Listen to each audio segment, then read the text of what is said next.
All right, let's take a walk in downtown Hood River as I tell you about an interesting history of my retreats that are here in Hood River in a hot springs, and then we also do another retreat in a Buddhist abbey.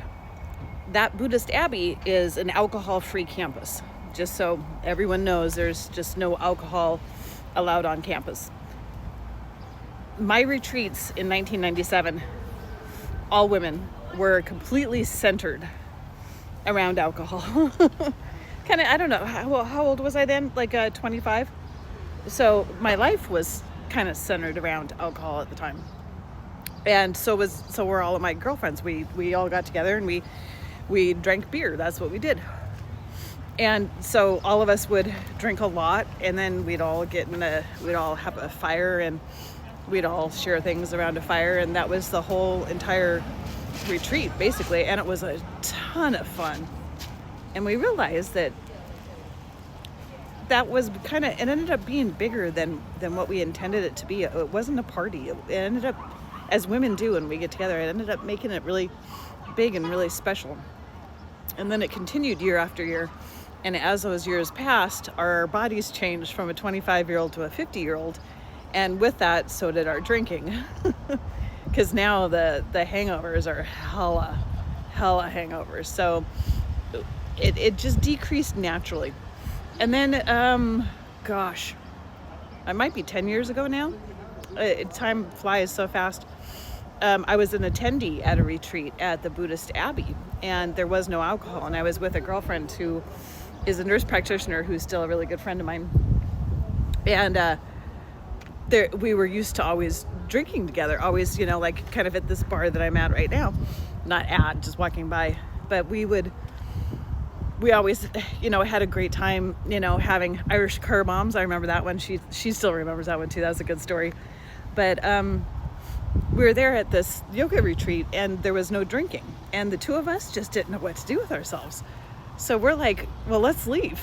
So while everybody else stayed on campus, she and I went to a local pub, and we had some drinks there, and then came back onto campus.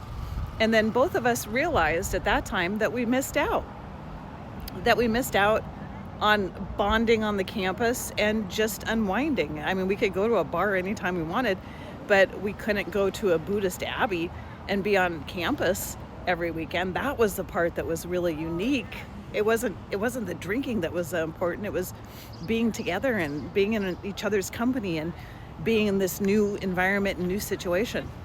And so with that, as time went on, I changed my retreats, and more the focus went off of drinking to such a point that it has become a no drinking retreat. Now the Abbey is a no drinking. If you're going to go to the Buddhist Abbey, to be respectful of the monk, you don't bring alcohol. The hot springs, you can bring alcohol, and I'm not going to tell you what you can and can't do with your body. But once you try mushrooms, alcohol is going to seem like a real dirty cousin in comparison. Once you go mushrooms, you naturally will stop drinking, because when you compare the two of them together, not that they really are comparable, but when you compare the two of them together, there's a clear winner. Also for your health as well, there's a clear winner. So when people come to the hot springs, I ask them not to drink until we do our group meetings and we do our stuff together. Because if you do drink, or if you do day drinking, what happens, because I haven't really pulled a hard and fast rule on this until recently, and this is what happened.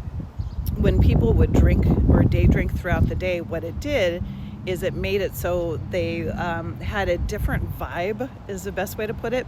They had a different vibe than everyone there, kind of like that big monster truck. That guy's vibe changes the whole town.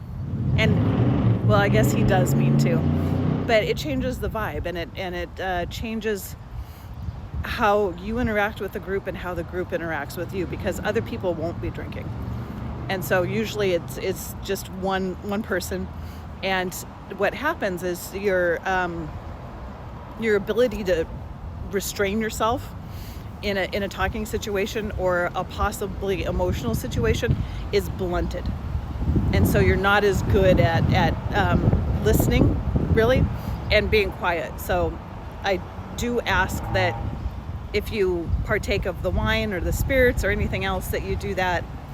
I would actually recommend you don't do that at all and take a break. And if you're not able to take a break for a couple days, if you're not able to take a break for 3 days, I would look at that. Because this, remember, like it is in my story, this is something that's unique and very special. You can always have a drink at home, but this is something unique and special. I'm also going to ask you to take time off of social media, time off of drinking, time off of the stressors of a normal everyday situation. So I think whenever I ask someone not to drink, it makes me feel weird, is the best way to put it. It makes me feel weird because I don't have any right to ask you that, to ask of that. But as a group, and especially if someone was to get rowdy, I would have to take you aside and say, your drinking is causing a problem for the whole group. Hopefully that doesn't scare anybody away from the retreat. Hopefully that just makes you feel much more comfortable and much more able to go. That also makes it so anybody that has a real drinking problem, usually I can catch them beforehand, so it doesn't end up being a retreat where the drinking problem is front and center. I catch them and I recommend individual counseling. But drinking can become a really sticky issue really, really quickly. So I just say, let's not make it an issue at all. Let's just cut it out completely. For the women that cut it out completely, and even if they're drinkers and daily drinkers, when they cut it out completely, they tell me, kind of like social media, the one thing that I hear time and time again is they go, I am so glad I took a break.